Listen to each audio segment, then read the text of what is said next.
नमस्कार दोस्तों, स्वागत है आपका एक नई कहानी में। रवि और अंजलि एक दूसरे से बहुत प्यार करते थे। उनका रिश्ता ऐसा था कि दोनों एक दूसरे के बिना रह नहीं सकते थे। रवि का हीरो का व्यापार था और व्यापार में वह काफी सफल था। पैसों की कोई कमी नहीं थी, लेकिन जीवन की यह सुरक्षा और संतोष जल्द ही एक बड़ी चुनौती के रूप में बदलने वाले थे। एक दिन जब रवि अपने ऑफिस में बैठा काम कर रहा था, उसे एक बहुत बड़ा ऑर्डर मिला। यह उसकी कंपनी के इतिहास का सबसे बड़ा ऑर्डर था। उसने तुरंत अपने मैनेजर राजेश से बात की।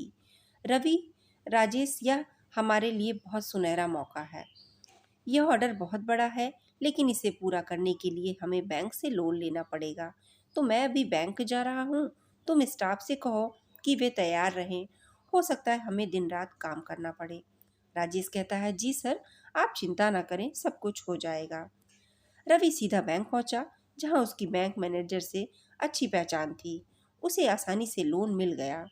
बैंक मैनेजर ने बताया कि अगले कुछ दिनों में पैसे उसके खाते में आ जाएंगे।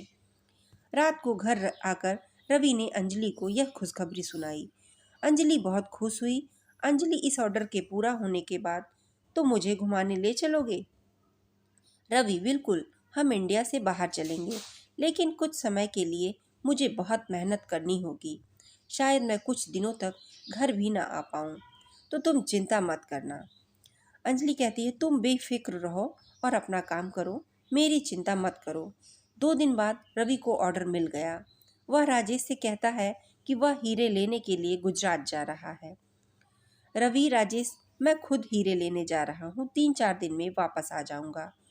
तुम स्टाफ से बात करके तैयार रहो और ज़रूरत पड़े तो ज़्यादा स्टाफ हायर करने की कोशिश करो। हमें यह ऑर्डर हर हाल में समय पर डिलीवर करना है। राजेश, सर, आप खुद क्यों जा रहे हैं? रवि, इतने सारे हीरो के लिए मैं किसी और पर भरोसा नहीं कर सकता। अगले दिन रवि दिल्ली से फ्लाइट लेकर गुजरात पहुंचा और अपने पुराने होलसेलर से मिलकर हीरे खरीद लिए। उसी दिन की फ्लाइट से वह वापस दिल्ली लौट आया। रात को करीब 11 बजे उसकी फ्लाइट लैंड हुई और उसने ड्राइवर को गाड़ी मंगवाई। रास्ते में एक सुनसान सड़क पर ड्राइवर तेजी से गाड़ी चला रहा था। रवि ने उसे आराम से चलाने को कहा, लेकिन ड्राइवर ने गाड़ी की रफ्तार कम नहीं की। अचानक रास्ते में एक बूढ़ा आदमी सड़क पार कर रहा था और ड्राइवर को गाड़ी रोकनी पड़ी। जैसे ही गाड़ी रुकी, चारों ओर से नकाबपोश लोग गन लेकर सामने आ गए। गोलियों की गड़गड़ाहट से सन्नाटे को चीर दिया गया। रवि का शरीर गोलियों से छलनी हो गया और नकाबपोश लोग उसका सारा सामान लेकर भाग गए। इनमें वह ड्राइवर भी शामिल था। ड्राइवर साहब, मुझे कोई नहीं जानता, लेकिन मैं साहब को एयरपोर्ट से लेकर आ रहा हूँ। मैं पकड़ा जाऊंगा। राजेश, सब प्लान के मुताबिक हुआ। तुझे में तेरा हिस्सा बाद में मिल जाएगा। फिलहाल यह ले 1 लाख रुपए और यहाँ से कहीं दूर निकल जा। फोन तोड़ दे और 2 महीने बाद इस नए नंबर पर संपर्क करना। रवि के निधन की खबर अंजलि तक पहुंची और उसका बुरा हाल हो गया। घर में रिश्तेदारों का तांता लग गया। पुलिस जांच कर रही थी, लेकिन कोई सुराग नहीं मिला। रात को अंजलि को ऐसा महसूस हुआ जैसे उसके बालों को कोई सहला रहा हो। उसने आंखें खोली, लेकिन वहां कोई नहीं था। फिर उसे खिड़की के बाहर एक परछाई नजर आई। वह छत की ओर चली गई, जहां उसे एक आदमी दिखाई दिया, जिसका चेहरा भयानक था। उसकी आंखें सुर्ख लाल थीं और मुंह से खून बह रहा था। अंजलि के सामने खड़ा आदमी रवि था। रवि कहता है, मैं मरना नहीं चाहता था। अंजलि की चीख से घर के लोग जाग गए।